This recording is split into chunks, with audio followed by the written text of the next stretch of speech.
Le 8 mai 1945, le haut commandement allemand capitulait, les combats cessaient, les forces alliées célébraient leur victoire sur l'Allemagne Un jeune nazie. La soldat paix de 19 est ans. célébrée aujourd'hui en Europe, une paix qu'il faut défendre et qui est bousculée par les guerres qui frappent en Ukraine et au Moyen-Orient. Alors, à Paris, ces commémorations débuteront dans quelques instants avec le dépôt d'une gerbe devant la statue du général de Gaulle, place Clémenceau. Et puis après cela, il y aura une remontée des Champs-Élysées.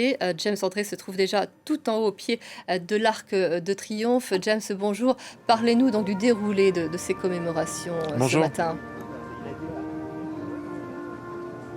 Oui, absolument. Donc, dans quelques instants, Emmanuel Macron va donc déposer une gerbe au pied de la statue du général de Gaulle, qui se trouve place Clémenceau, un petit peu plus loin, le long des Champs-Élysées. C'est à proximité immédiate du Grand Palais.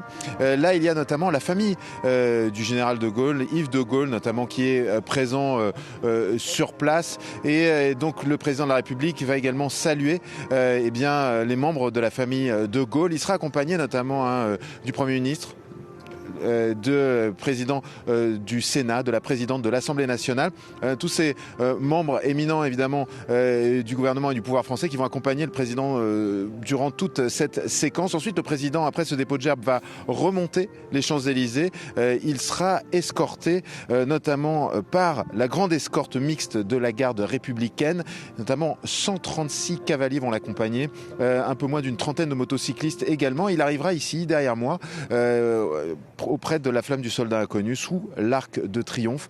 Là, il y aura les honneurs au président, une revue de troupes. Il y aura également le dépôt d'une gerbe sur la tombe du soldat inconnu. Il y aura la flamme du soldat inconnu sera ravivée, donc en présence de 16 jeunes pupilles de la nation, des enfants de soldats tombés au combat ou lors d'entraînement des régiments de montagne de l'armée française. Ça, c'est quelque chose d'inhabituel. Ensuite, le président de la République signera le livre d'or. Et évidemment, cette cérémonie qui se déroule ici en présence d'un grand nombre d'officiels qui sont dans les tribunes qui ont été érigées autour de cet arc de triomphe pour un moment solennel. James, les témoins de cette guerre sont de moins en moins nombreux. Comment la transmission, la mémoire du 8 mai va-t-elle se faire? On devine que ça va être beaucoup plus compliqué. Alors évidemment, c'est tout l'enjeu de ces commémorations. Ces commémorations sont importantes. Pourquoi? Pour plein de raisons. D'abord, parce qu'on revient sur cet épisode historique. C'est l'occasion, sur les télévisions françaises par exemple, il y a sur les grandes chaînes nationales aujourd'hui des émissions spéciales durant lesquelles on revient sur cet épisode historique. Mais tout à l'heure, j'étais en train de parler avec une officier de communication de l'armée française. Je lui demandais combien de vétérans seraient présents aujourd'hui. Elle m'a dit que 3 avaient été contactés pour être présents, mais que pour l'instant, il n'y avait pas de confirmation du nombre de ces vétérans qui seraient effectivement présents aujourd'hui. Il faut se souvenir que pour la plupart, ils ont une centaine d'années. Évidemment, ce sont des personnes très âgées et des témoins, il y en a de moins en moins. Il ne reste que 14 compagnons de la Libération encore en vie et même leurs enfants commencent à avoir un certain âge. Donc on est dans une situation où évidemment les témoins directs de ce qui a pu se passer sont de moins en moins nombreux. Et pourtant, à l'heure où on a le retour de la guerre sur le continent européen, on le sait avec ce qui se passe entre cette guerre d'agression contre l'Ukraine, avec cette situation très tendue notamment James, avec je les vous interromps, États-Unis, excusez-moi, ce qu'on est en train de on a voir à plus que l'image. jamais besoin de revenir sur ces épisodes. On voit l'image voilà, de Emmanuel Macron qui vient de déposer la gerbe et avec ce qui est suivi de la sonnerie aux morts, en principe, et d'une minute de silence que l'on va respecter.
Voilà, donc vous venez d'assister au dépôt d'une gerbe devant la statue du général de Gaulle, avant donc cette minute de silence et cette Marseillaise qui vient d'être jouée. Gauthier Ribinski, vous nous accompagnez ce matin.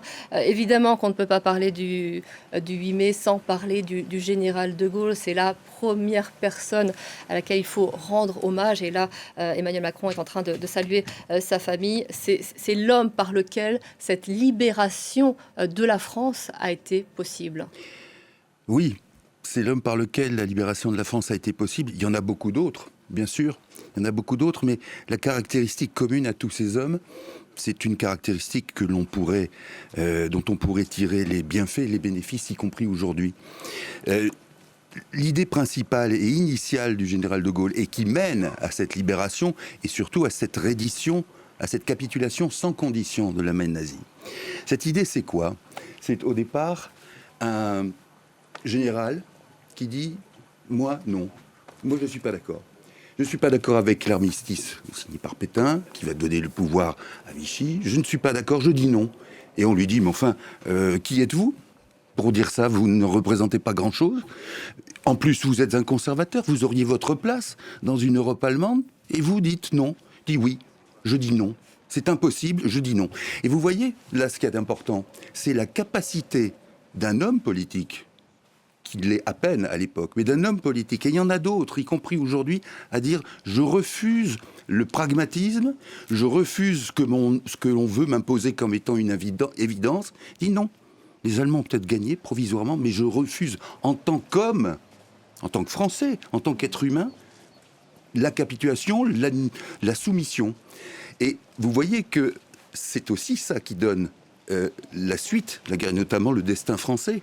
C'est un destin politique à partir d'un homme qui dit non. Non, ça ne sera pas comme on voudrait que ce soit, comme quantité de gens pourraient me le conseiller.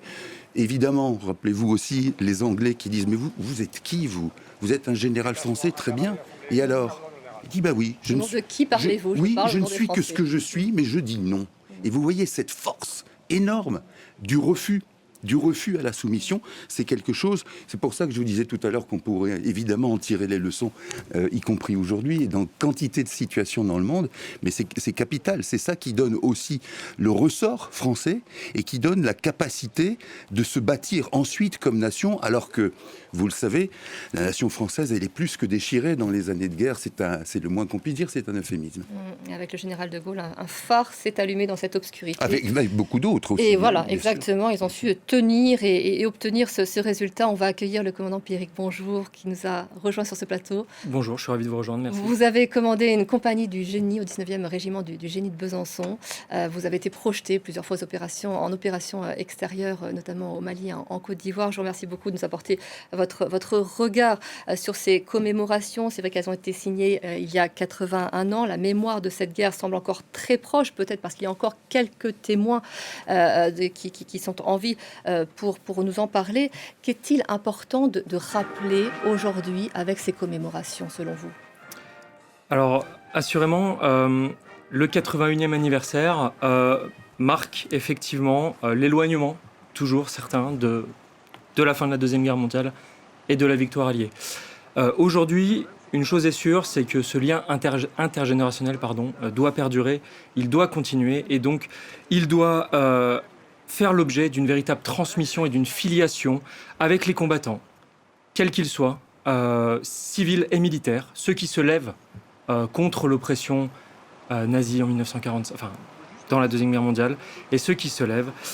Et donc ça passe par un certain nombre de populations, de soldats, ceux qui ont pu faire par exemple l'Algérie, ceux qui ont fait l'Indochine, ceux qui ont participé aux opérations des années 90 ou encore aux opérations extérieures en Afrique récemment.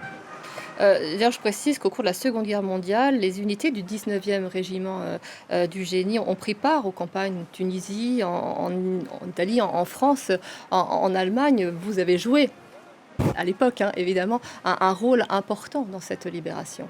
Oui, tout à fait. Les différentes unités du génie, dont le 19e bataillon du génie à l'époque, étaient là simplement pour ouvrir la route. Et je cite la devise de mon régiment, entreprendre à réussir, c'est-à-dire d'ouvrir la route aux forces alliées, aux différentes divisions alliées qui marchaient inexorablement soit vers Strasbourg, soit vers l'Est, et qui ont débarqué pour libérer la France et libérer l'Europe du joug et de l'oppression. On va retrouver James André qui suit pour nous ces commémorations depuis les Champs-Élysées, puisque le président Emmanuel Macron s'apprête, James, à présent, à remonter les Champs-Élysées après avoir rendu un hommage, on l'a suivi, au général de Gaulle.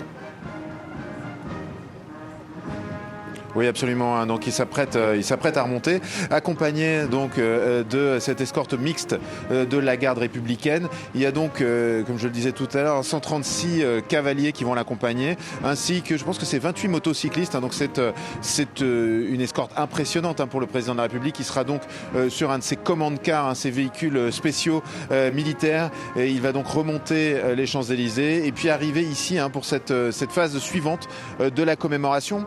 Et ce qui est intéressant, c'est de voir les unités aussi qui ont été déployées autour de l'étoile. Il s'agit notamment des unités écoles. Alors c'est important parce qu'évidemment cela met en valeur, l'avenir de l'armée française. Donc on peut noter notamment l'école polytechnique, qui est particulièrement mise à l'honneur cette année, hein, qui est donc l'unité qui est la plus proche de la flamme du soldat inconnu aujourd'hui. Il s'agit évidemment d'une école d'ingénieurs d'élite française, une école militaire qui forme les cerveaux scientifiques de demain ici en France, mais aussi de futurs responsables politiques et des grands chefs d'entreprise. Et puis il y a également les écoles d'officiers de l'armée française qui sont présentes aujourd'hui. Donc un focus, on dira, sur la jeunesse et l'avenir de l'armée française, à l'heure où, on peut le rappeler, le président de la République a décidé de remettre en place une forme de service national volontaire dans les armées, là aussi pour préparer la nation, pour la souder autour de son armée. Je vous remercie, James, commandant Pierrick. C'est vrai que ces commémorations sont aussi la démonstration aujourd'hui que la paix est fragile et qu'il faut sans cesse, sans arrêt, la défendre et la préparer. Oui, tout à fait. Le contexte géopolitique est éminemment instable et complexe aujourd'hui, et les armées mettent absolument tout, bien évidemment, tout en œuvre pour répondre aux directives politiques, et mettent tout en œuvre en leur sein pour s'adapter, pour toujours faire preuve de prospective et d'innovation, pour combattre et pour toujours être capable demain de se préparer au choc et de vaincre assez simplement. On voit que les Français soutiennent leur armée. Il y a toujours une très vive émotion. On en parlera notamment avec la flamme sera rallumée tout à l'heure, quand il y a des victimes au sein de l'armée, des Français déployés à l'étranger. Et malgré tout, les Français n'ont pas envie de se battre. Donc il y a un peu ce paradoxe-là. Oui, tout à fait. Le passage à la sensibilisation de la population à cette idée qu'on peut mourir pour son pays, et finalement l'hypothèse de pouvoir mourir pour son métier, pour le fait d'être militaire, est aujourd'hui un vrai sujet, et il est important de pouvoir l'expliciter à la population française, parce que finalement mourir pour nous militaires, c'est une hypothèse de travail, parce qu'on défend quelque chose de bien plus grand. Nous sommes là pour assurer la défense des Français, la défense des intérêts français sur le territoire national comme à l'étranger. Et cette hypothèse, elle est éminemment prégnante.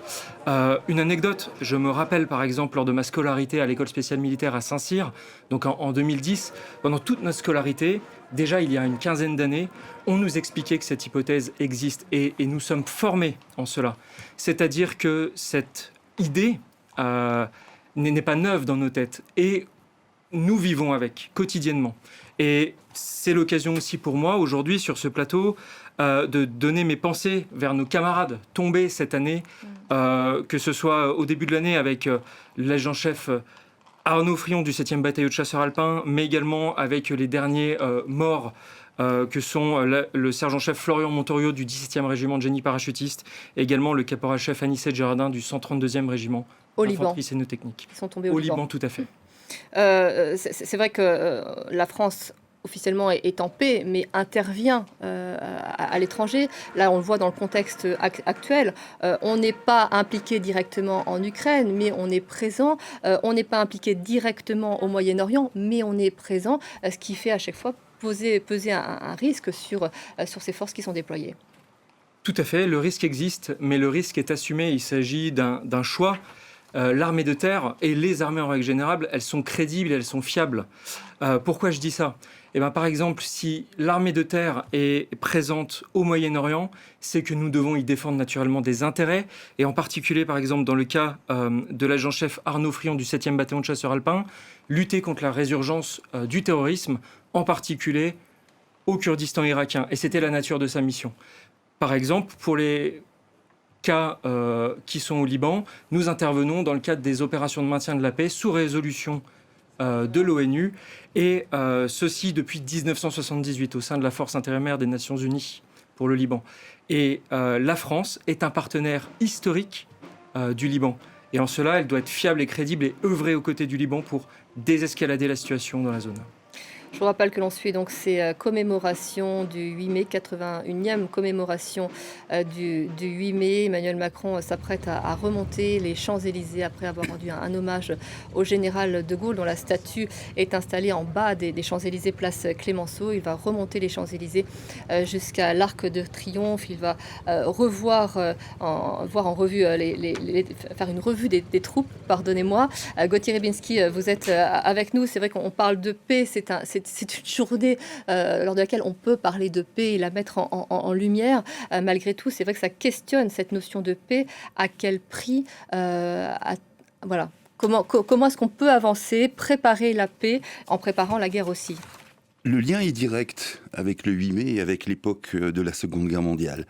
C'est que ce qui est en train, ce que nous connaissons, ce que nous voyons arriver dans le monde, à travers justement la défense des intérêts français. C'est que précisément, cette défense des intérêts français, ça n'est pas uniquement une défense des intérêts commerciaux ou autres. C'est aussi une défense d'intérêts, on va dire, civilisationnels. Lorsqu'on dit aujourd'hui qu'il y a des menaces auxquelles les militaires se préparent, c'est pas uniquement des menaces territoriales comme on a pu voir autrefois, comme était la guerre, où c'était tel pays qui voulait s'accaparer ou s'approprier tel ou tel territoire. Il y a aujourd'hui, depuis quand même un certain nombre d'années, une menace qui est de type, alors j'y vais tout doucement, mais qui est de type totalitaire. Et le type totalitaire, c'est ce qui se passe, c'est la menace, c'est l'explosion de la menace totalitaire pendant la Seconde Guerre mondiale. Et là, il faut bien reconnaître une chose, c'est que ça nous effraie. Regardez la manière dont nos concitoyens, nos compatriotes considèrent la guerre en Ukraine, par exemple. Ils disent, ben voilà, c'est une affaire de territoire, Poutine voudrait prendre tel ou tel territoire. En réalité, on sait bien, et on peut le démontrer que ça n'est pas le cas, que c'est une affaire, par exemple, de détestation des démocraties, comme elles le sont à l'occidental, avec l'idée d'empêcher par-dessus tout que les ex-pays du glacis soviétique suivent ce chemin. Vous voyez bien qu'il y a là une question qui est éminemment politique, et au fond, qui est la question que se pose un De Gaulle à l'époque, que va se poser un Jean Moulin, un Chaban-Delmas, Pierre Brossolette, etc. C'est-à-dire qu'au-delà même de la défense du territoire français, il y a quelque chose de plus. Je voudrais rajouter deux petites choses qui ont leur importance par rapport à ce que vous avez dit tout à l'heure, à savoir le fait que l'armée, pour nous c'est une évidence, mais que l'armée suit et obéit aux directives civiles. Une armée d'un pays démocratique ne se permet pas d'avoir des actions solitaires ou en dehors du cadre. Le cadre légal, c'est effectivement une armée qui obéit aux élus, président de la République, en tout cas à un pouvoir civil. Ça, c'est la première chose. Deuxième chose qui est importante dans ce que vous avez dit, c'est quand vous avez rendu un hommage aux soldats tombés dans le cadre de leur profession. Ça veut dire aussi que même, bien sûr, être soldat, c'est le risque absolu, éventuel, de tomber au combat ou dans le cadre de son métier. Ça ne veut pas dire pour autant qu'on méprise l'individu. Et que la vie des soldats, même si leur métier est éventuellement de mourir, c'est quelque chose qui est important. Je dis ça pour une raison très simple. Là encore, vous allez dire que c'est mon obsession. Mais quand vous voyez le nombre de soldats russes aujourd'hui qui sont morts parce qu'on les envoie à la boucherie, parce qu'on les envoie sans aucune considération, même, j'allais dire, tactique ou même de formation individuelle au métier de l'armée, au métier du combat. Eh bien là, il y a une sacrée différence aussi entre le moment où on est capable de rendre hommage à des individus et un autre endroit où on les sacrifie sans aucune espèce d'attention, ou alors on fera semblant de s'en navrer, d'en être triste. Mais la réalité, elle est que la vie, justement, la vie de l'être humain, même quand il est soldat, n'a pas la même importance. Et je crois que c'est important de rappeler ça parce que vous voyez, on peut avoir tendance, après 81 ans, à relativiser les choses, à dire, bon, finalement, quand on parle des soviétiques, il y a une aide effectivement considérable des soviétiques, mais quand demain le président Poutine dira que seule l'Union soviétique a servi à gagner la Seconde Guerre mondiale, non, il y a des choses qu'on ne peut pas laisser passer, et c'est ça qui est important parce que le risque que vous citiez tous les deux, le risque c'est qu'avec les ans qui passent, avec les témoins qui disparaissent, on isole l'événement. On se dit, oui, c'est un événement important, mais au fond, on ne voit plus sa portée, on ne voit plus ses correspondances, on ne voit plus ses corrélations avec l'actualité. Et ça, c'est le meilleur moyen, au fond, je m'arrêterai là, c'est le meilleur moyen de l'oublier, en fin de compte. Non, je voulais qu'on continue à suivre Gauthier sur vos propos passionnants. On continue de suivre le président qui remonte les Champs-Élysées. On va retrouver James Hendry qui se trouve tout en haut, au pied de l'Arc de Triomphe. James, on ressent la solennité du moment que nous sommes en train de vivre. Oui, tout à fait, bien sûr, c'est un moment solennel. On a là toutes les troupes qui sont au garde à vous et qui sont en train d'attendre l'arrivée du président de la République, qui est en train de remonter ces Champs-Élysées à bord d'un véhicule encadré par donc cette importante escorte. Et il va arriver d'ici quelques minutes maintenant. Et donc derrière moi, eh bien, je peux voir toutes ces unités qui sont là, prêtes à accueillir le chef de l'État, prêtes à être revues, sachant que par la suite, eh bien, le chef de l'État va ensuite se rendre sous cet arc de triomphe pour raviver la flamme du soldat inconnu. Et cela fait écho bien sûr à ce que disait Gauthier à l'instant, c'est-à-dire que ce sont des moments solennels, c'est un moment pour se rappeler du sacrifice qui a été réalisé à l'époque, notamment pour que nous puissions vivre dans ce pays libre. Et puis c'est important à un moment où effectivement on se rend compte que eh bien, ces choses qui étaient finalement qui avaient l'air acquises, eh bien, sont remises en question dans un monde qui est en train de changer à très grande vitesse.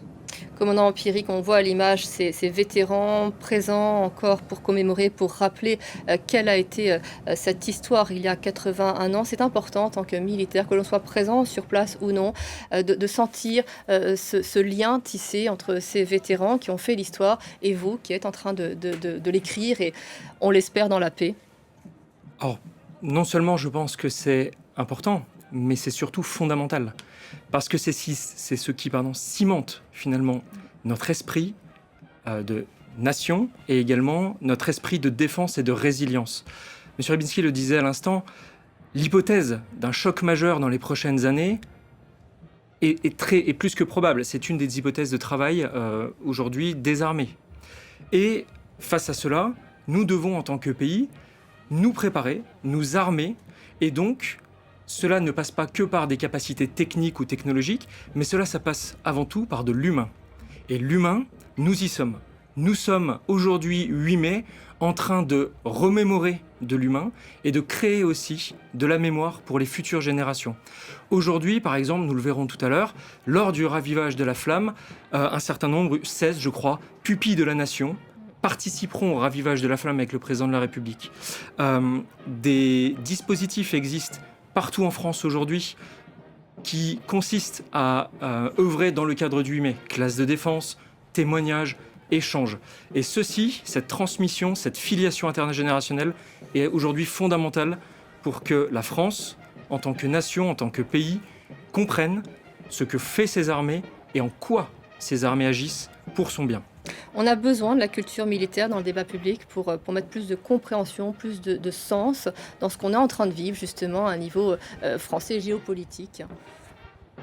Il est clair que les autorités militaires ont un devoir de s'exprimer sur la sphère publique pour parler d'un certain nombre de sujets, qu'ils soient d'ordre géopolitique, qu'ils soient d'ordre prospectif ou qu'ils soient d'ordre, disons plutôt constitutif et organique de nos armées. Laissez-moi par exemple vous renvoyer à 2 écrits très récents. Aujourd'hui, dans Le Parisien, le chef d'état-major de l'armée de terre, le général Schill, est publié un article avec le général Schill sur le service national. Cette semaine également est paru un article de l'amiral Vendier, donc commandeur suprême allié pour la transformation à Norfolk aux États-Unis. Vous savez que c'est un Français qui est à la tête de ce pilier de l'OTAN. Et son sujet est de dire que la vitesse d'adaptation et la flexibilité d'adaptation est aujourd'hui éminemment importante pour pouvoir demain dominer et vaincre dans le choc. Donc oui, les autorités militaires c'est fondamental que les autorités militaires puissent s'exprimer dans le débat public pour protéger les intérêts de la France. Voilà, on va vivre cette séquence et la revue des troupes. Le cadre le permet.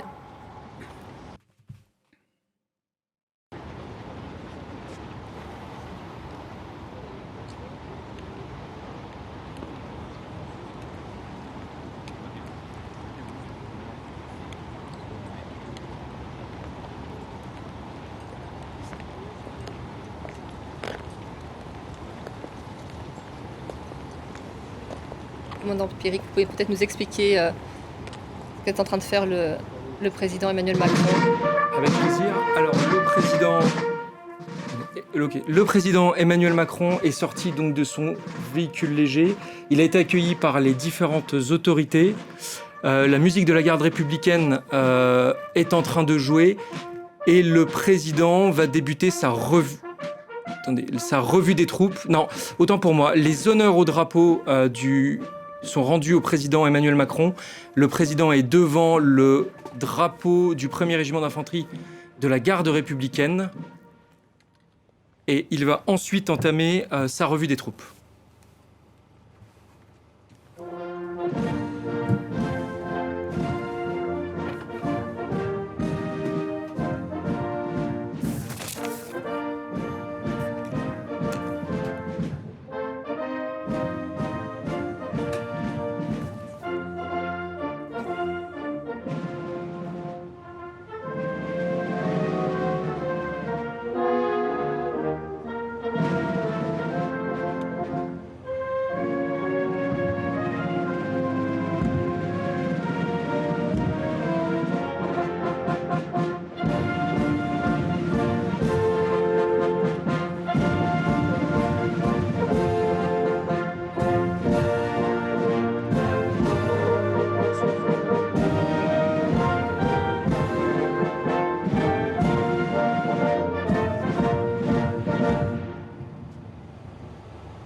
Et donc à présent, commandant Pierric, c'est la revue des troupes après la Marseillaise.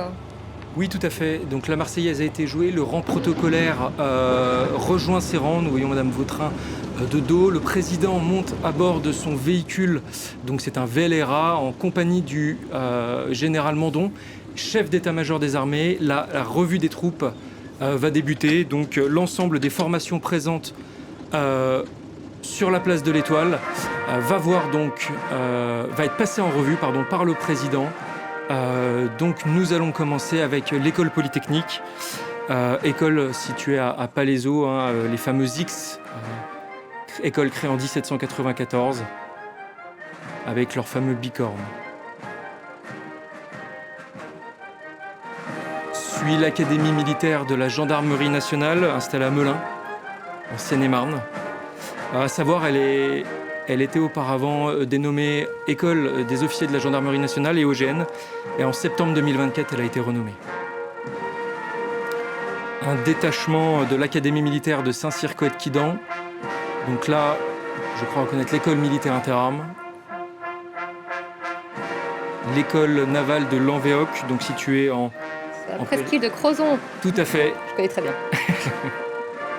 dans le Voilà. Finistère. Alors, école créée en 1830, et à noter, en règle générale, les promotions s'achèvent par un embarquement à bord de la mission Jeanne d'Arc.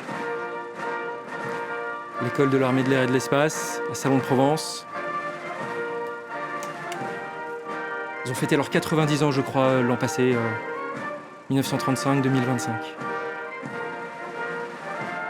L'école de gendarmerie de Châteaulin dans le Finistère, créée en 1999, elle forme avant tout des sous-officiers de la gendarmerie nationale et des gendarmes adjoints volontaires. Un détachement de l'école nationale des sous-officiers d'actifs de Saint-Mexan, dans les Deux-Sèvres. À noter que cette école c'est le creuset de tous les sous-officiers pour l'armée de terre. Donc, en régiment, j'ai eu l'occasion, par exemple, d'avoir tous mes sous-officiers, finalement, qui étaient passés par cette école de Saint-Mexan. C'est là qu'ils sont formés, qu'ils soient de cursus plutôt direct ou plutôt semi-direct. Voilà, c'est le creuset des sous-officiers de l'armée de terre. Je crois que nous sommes à l'école de formation des sous-officiers de l'armée de l'air à Rochefort. Oui. Ici, ce doit être l'école militaire préparatoire et technique de Bourges. C'est un dispositif d'accompagnement professionnel qui a été recréé il y a peu, finalement, en 2023, mais je ne veux pas dire de bêtises. C'est un accompagnement qui est proposé aux jeunes d'environ 16 à 18 ans pour avoir une formation qualifiante. Et justement, ces jeunes, ensuite, on cherche à les orienter au sein des armées parce qu'on leur a donné des capacités techniques. Et ils peuvent, en règle générale, être recrutés comme sous-officiers, ensuite rejoindre l'école des sous-officiers d'actifs de Saint-Mexan.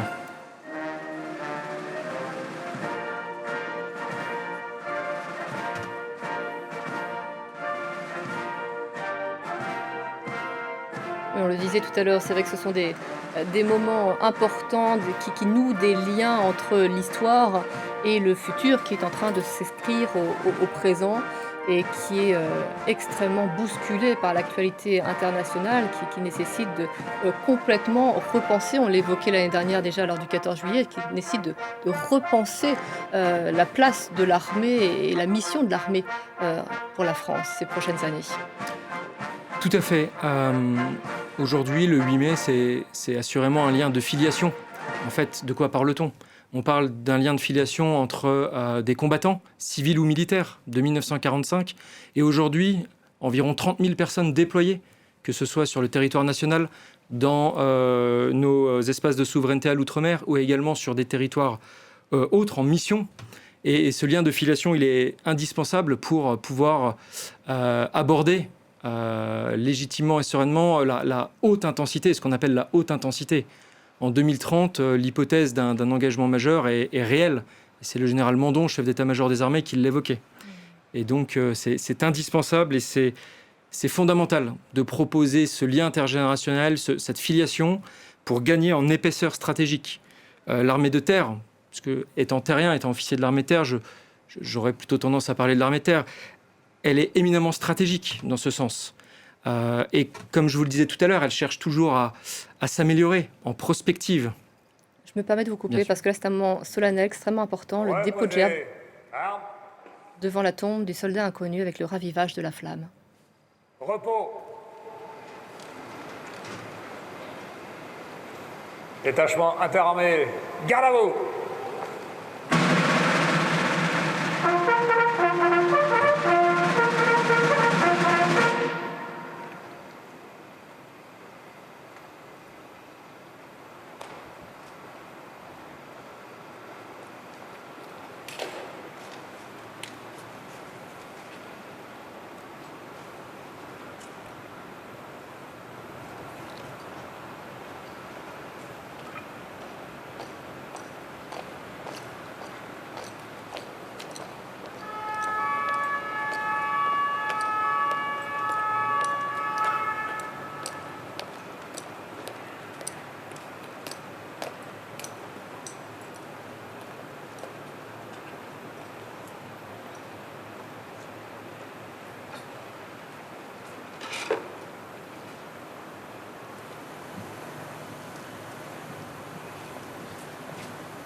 Présentez.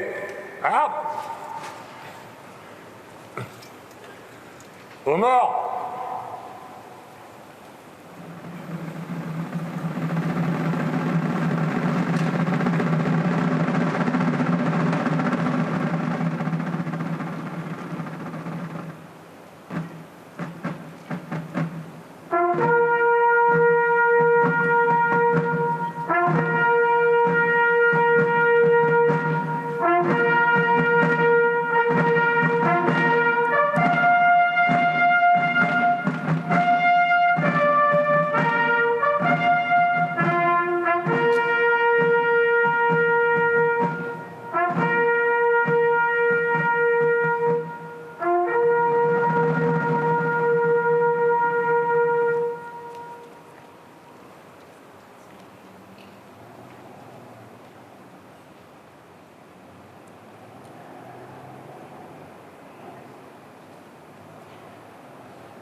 Allons enfants de la patrie, le jour de gloire est arrivé. Contre nous de la tyrannie, l'étendard sanglant est levé. L'étendard sanglant est levé. Entendez-vous dans les campagnes, gilets féroces soldats. Ils viennent égorger nos fils, nos compagnes, aux armes citoyens, formez vos bataillons, marchons, qu'un sang impérial abreuve nos sillons.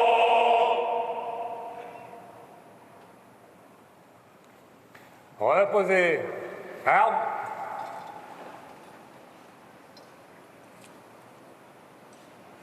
Amis, entends-tu le vol noir des corbeaux sur nos plaines? Amis, entends-tu ces cris sourds du pays qu'on enchaîne? Oh, et partisans, ouvriers, paysans, c'est l'alarme. Ce soir, l'ennemi connaîtra le prix du sang et des larmes. Montez de la mine, descendez des collines, camarades. Sortez de la paille, les fusils, la mitraille, les grenades. Oh, et les tueurs à la balle et au couteau, suez vite. Oh, les saboteurs, attention à vos fardeaux, dynamite.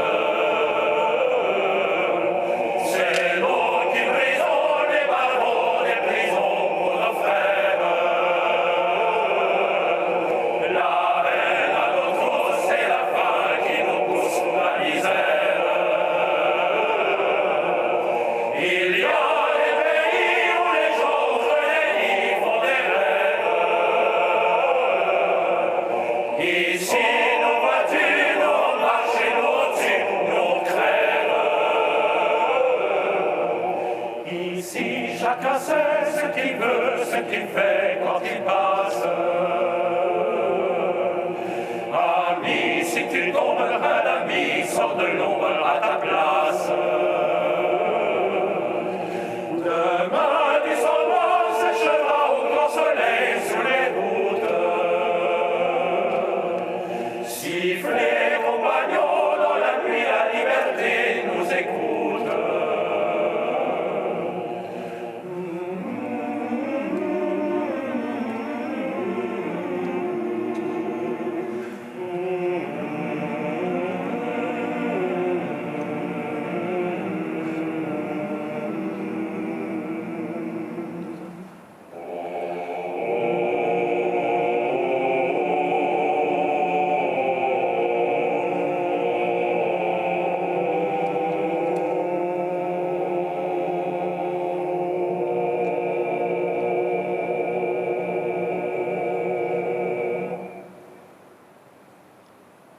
C'est le chant des partisans que nous venons d'entendre, l'hymne de la résistance française durant l'occupation par l'Allemagne nazie. Alors pour l'anecdote, le manuscrit original avait été apporté clandestinement en France en juillet 1943. C'est à présent il est classé comme monument historique.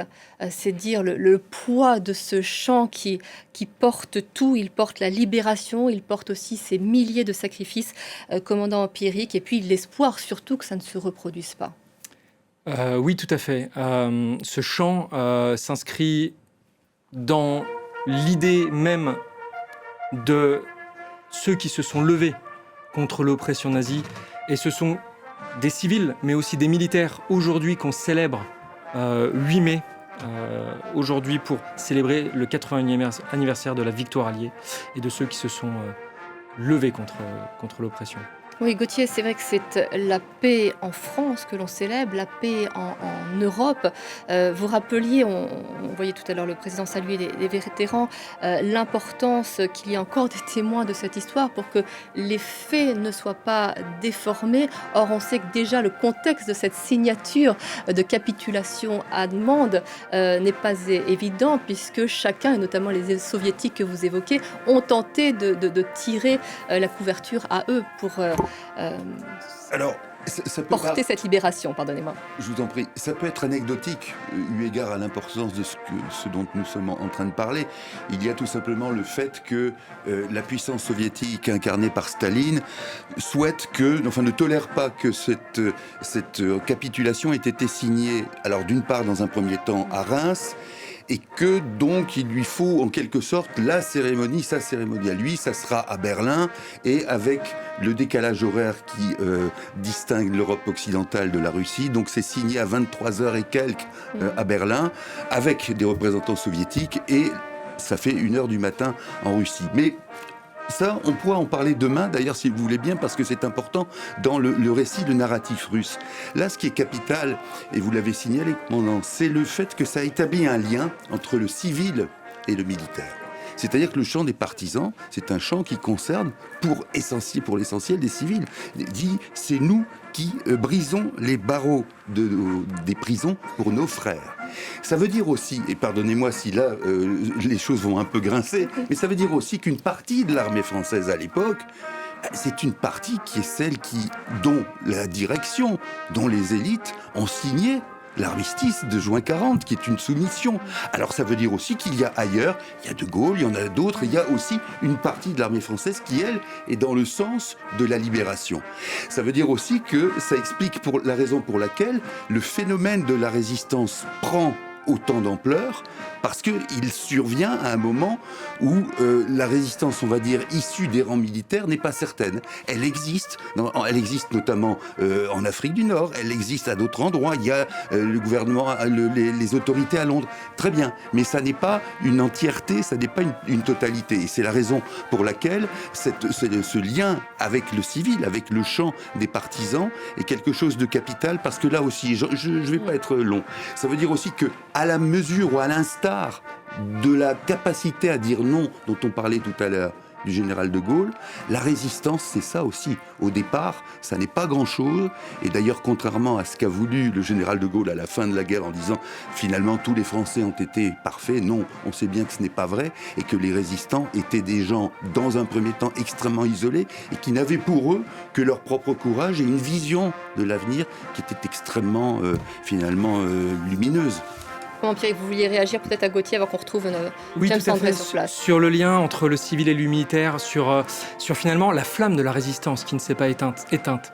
Et alors que le président est en train de saluer les différents drapeaux patriotiques et également l'association du ravivage de la flamme, permettez-moi de revenir également sur ce qui s'est passé juste avant, c'est-à-dire le ravivage de la flamme, l'Arc de Triomphe. De quoi parle-t-on ?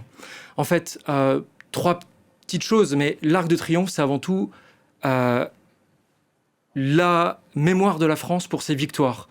Et que se passe-t-il ? Revenons à la Première Guerre mondiale. À la fin de la Première Guerre mondiale, véritable boucherie, des millions de morts. Que se passe-t-il ? Le président Maginot, en 1920, choisit parmi 8 cercueils un soldat qui va être inhumé sous l'Arc de Triomphe pour être un symbole de ce que la guerre est et de ce que la paix, en quoi elle est précieuse. Et donc, depuis, troisième point, depuis tous les soirs, sur les coups de 18h, nous ravivons, la flamme est ravivée pour maintenir ce souvenir. Donc aujourd'hui, moi, ce que je peux vous dire, ce que je veux vous dire, c'est que le symbole que nous avons eu, c'est un symbole de toute la nation française, c'est le symbole du lien entre le civil et le militaire, c'est le symbole de la flamme qui ne doit pas s'éteindre et qui ne s'éteindra pas. Je vous remercie beaucoup d'avoir pris la peine de le rappeler, c'était important. James André, on a tous été très très émus par cette séquence au pied de l'Arc de Triomphe. Oui, absolument, une séquence émouvante, un moment solennel, un moment qui touche à sa fin maintenant. Effectivement, Emmanuel Macron est en train de saluer donc les responsables des organisations mémorielles qui sont présents ici aujourd'hui. Ensuite, il va saluer les autorités civiles et militaires. Et puis cette cérémonie prendra fin. Ce sera la dernière pour lui en tant que président de la République. Et évidemment, elle est extrêmement symbolique où, au moment où on se rend compte que toutes les institutions qui ont été mises en place au sortir de cette Deuxième Guerre mondiale, que ce soit notamment d'ailleurs l'OTAN est en train de souffrir. On se rend bien compte aussi que sur le plan politique, eh bien, toute cette architecture sécuritaire et politique, ce multilatéralisme est mis à mal. Eh bien évidemment, est extrêmement important de se souvenir de ces moments. Il faut se rappeler aussi que cette tombe du soldat Collis a été rappelée un petit peu avant cette cérémonie lors d'une prise de parole par un responsable. Eh bien, c'est que elle représente 1 400 000 soldats qui ont été tués durant les Premières et Deuxième Guerre mondiale. Ce sont évidemment des sacrifices extrêmement importants et ça rappelle effectivement ce sens du sacrifice de l'armée française, cette nécessité évidemment eh bien, d'être prêt à se défendre, à défendre la paix, et c'est toute l'importance de ce type de cérémonie qui continue à créer, à consolider le lien entre eh bien, la société civile et ses armées ici en France. Je vous remercie beaucoup James et je vous remercie de nous avoir fait vivre depuis les Champs-Élysées cette cérémonie de commémoration. Une dernière question, commandant Pierric, justement sur ce qu'évoquait à l'instant James André. Il évoquait l'OTAN, on parlait de cette union que représentait cette commémoration entre les militaires et les civils. Il y a besoin d'agir collectivement aussi, au-delà de l'Hexagone, de l'importance d'être unis en Europe et au sein de l'OTAN toujours. C'est absolument fondamental.